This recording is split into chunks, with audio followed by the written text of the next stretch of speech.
जी नाज़रीन अस्सलाम वालेकुम, मैं हूं एजाज कोहली। बात करेंगे पीर अनवर हुसैन शाह साहब जिनका ताल्लुक सब डिविजनल मेंढर के गांव अड़ी से है। उनकी वफात हो जाती है और उसके बाद कुछ उलमा की तरफ से कुछ फरमान आते हैं जो नागवार गुजरते हैं।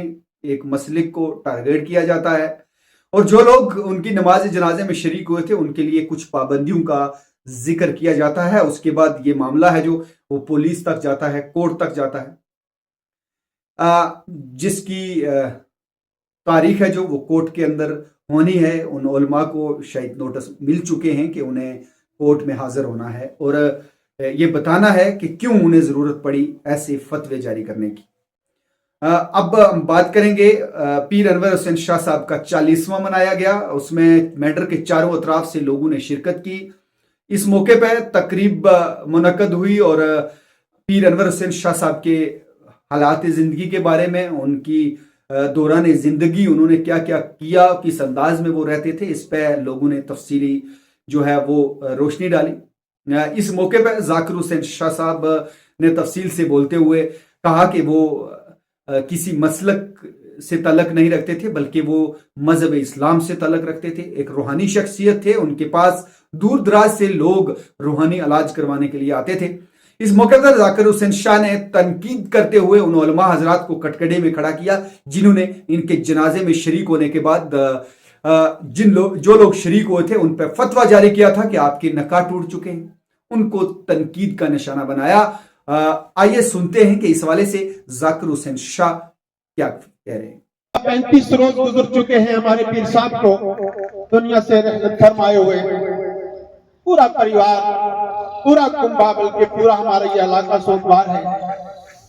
बड़े अफसोस के साथ आज सिर्फ 2 या 4 लफ्ज में उन नाम नहाद और अनपढ़ और जाहिल लोगों तक एक पैगाम देना चाहता हूं। जिन्होंने हमारे पीर सैयद अनवर हुसैन शाह रहमतुल्लाह अलैह के बारे में जो जो अल्फाज बयान किए हैं, हम कुछ कह नहीं सकते, लेकिन रब्बे जुल जलाल गवाह है और ये पूरा इलाका गवाह है कि पीर साहब की हस्ती सिर्फ सादात के लिए नहीं बल्कि पूरी इस उम्मत मुसलमान और पूरे इलाके की शान थी, जो आज हम में हमारे दरमियान मौजूद नहीं है। आप लोग गवाह है। बुरसा की तरफ से जनाजा पढ़ाने का एक जो ऐलान था वो किस तरफ था, लेकिन मैंने उसको कुरान की तरफ मोड़ दिया। जब गवाही हुई कि हमारे पीर साहब हाफिज़ कुरान है, आलिम दीन है और जामिया मस्जिद के इमाम है, वालिद मरहूम का जनाजा उनके हवाले कर दिया कि आप ही जनाजा पढ़ाएंगे। लोगों ने बहुत मुबारकें दी कि जनाब आपने बहुत बेहतर एक फैसला किया।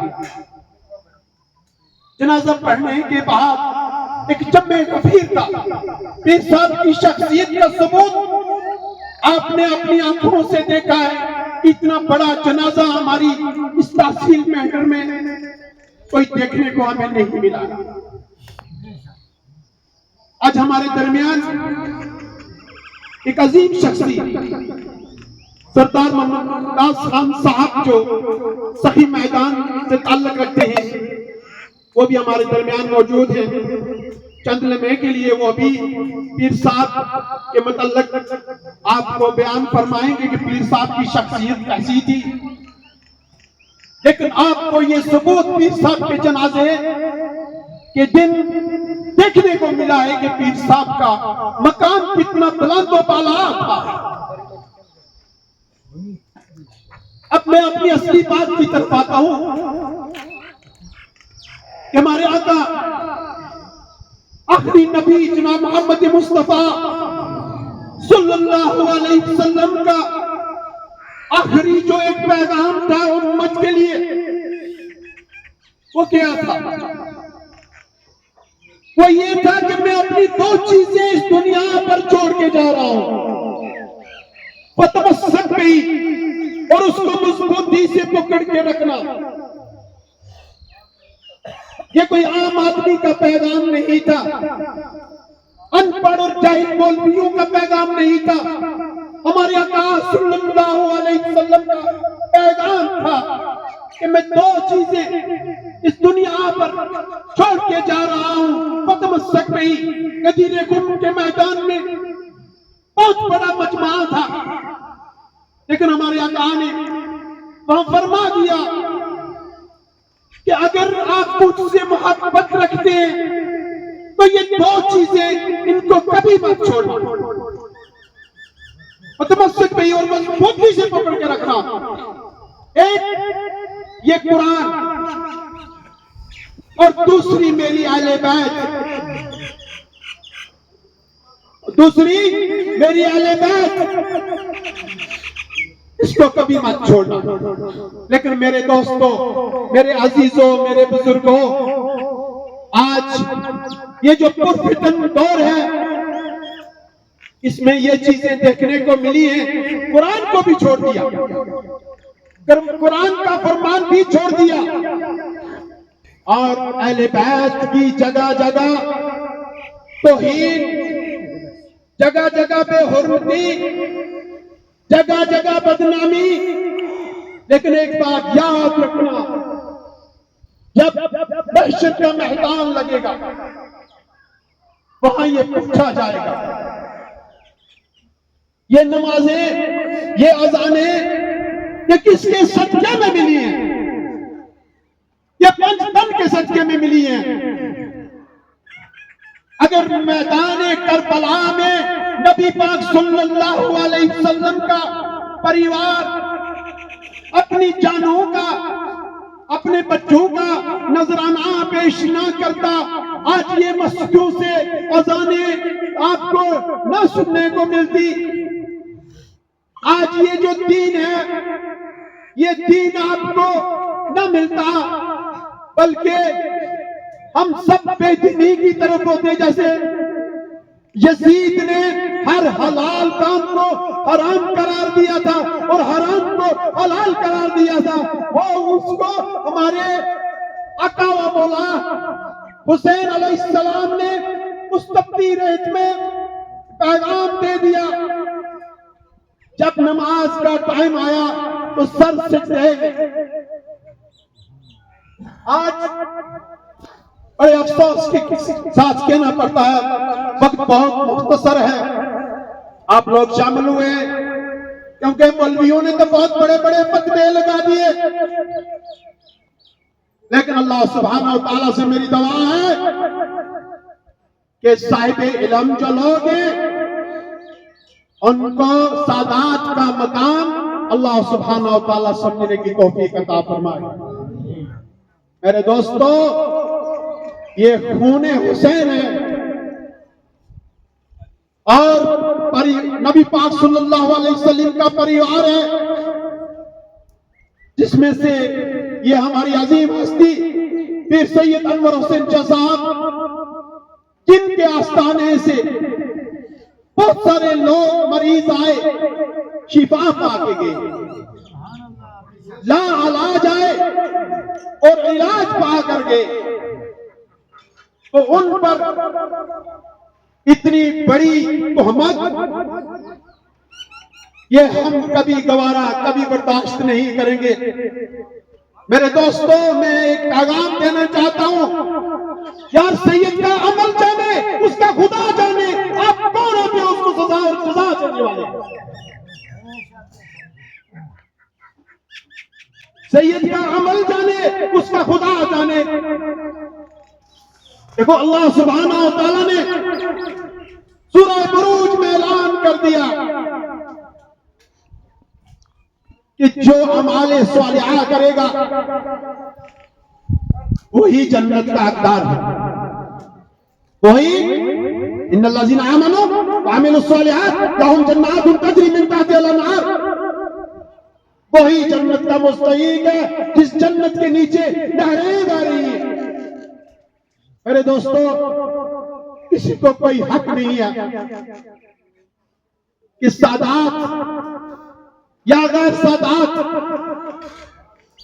उसके अमल पर फौरन कोई फैसला देना, और उसके ऊपर इतनी बड़ी तोहमत लगाना। जी हाँ, आपने सुना कि उन उलमा को जेल करार दिया गया है।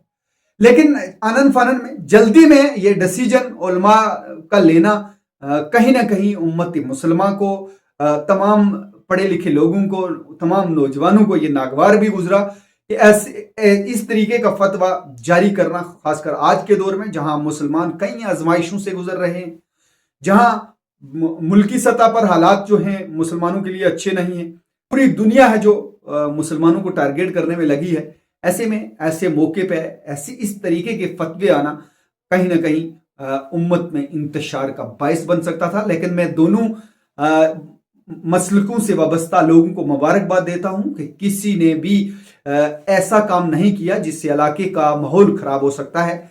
दीन को समझने की जरूरत है, पढ़ने की जरूरत है, उसके बाद किस शरीयत के हिसाब से फतवे देने की जरूरत है। मैं हैरान होता हूं और मैं माफी के साथ उन तमाम उलमा हजरात से गुजारिश करूंगा कि जिन बातों पे, जहां आपको फतवे देने की जरूरत है, वहां आप ये बात बोलकर कि मुसलमान बदनाम होंगे आप खामोश हो जाते हैं। लेकिन जहां आपको फतवे नहीं देने हैं, आप डंके की चोट पे फतवे जारी कर देते हैं। इस बात पे ध्यान देने की जरूरत है।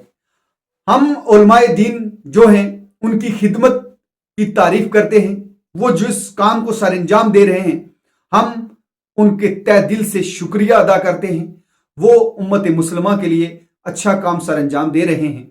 लेकिन जो ये ऐसी हरकतें होती हैं, इनसे उम्मत के टूटने का खतरा होता है, हालात खराब होने का खतरा होता है। लिहाजा इस पे काफी दानिशमंद लोगों को बिठाकर सलाह मशवरे के बाद और सही हकीकी शरीयत में क्या है उसको मद्देनजर रखते हुए फतवे जारी करने चाहिए।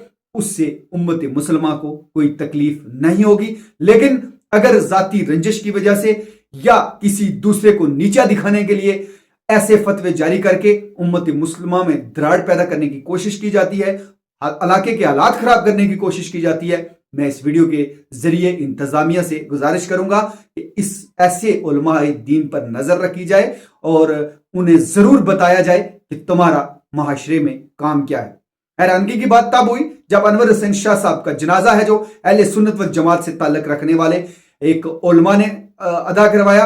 ऐसे में अहले सुन्नत वल जमात के उन उलमा को ध्यान देना चाहिए था कि अगर वहां पे अहले सुन्नत वल जमात के इमाम ने है नमाज अदा करवाई है तो कुछ ना कुछ ऐसा है कि वो जिनके घर में जनाजा था वो एतहाद का इजहार करना चाहते हैं। मेरी वीडियो कुछ लोगों को पसंद आएगी और कुछ को नहीं पसंद आएगी, लेकिन मैं जो भी बात करता हूं किसी को खुश या किसी को नाराज करने के लिए नहीं। जो बात हक की लगती है उसे हम करते हैं और इंशाअल्लाह दुआ है अल्लाह ताला से कि हमें हक बात कहने की, हक बात सुनने की तौफीक अता फरमाए। और दुआ है कि अल्लाह ताला उम्मत मुसलमान को, तमाम इंसानियत को है जो, वो अमन शांति से रहने की तौफीक अता फरमाए। अभी के लिए बस इतना ही। किसी और वीडियो के साथ मैं आपके सामने रूबरू होता हूं। तब तक के लिए अल्लाह हाफिज।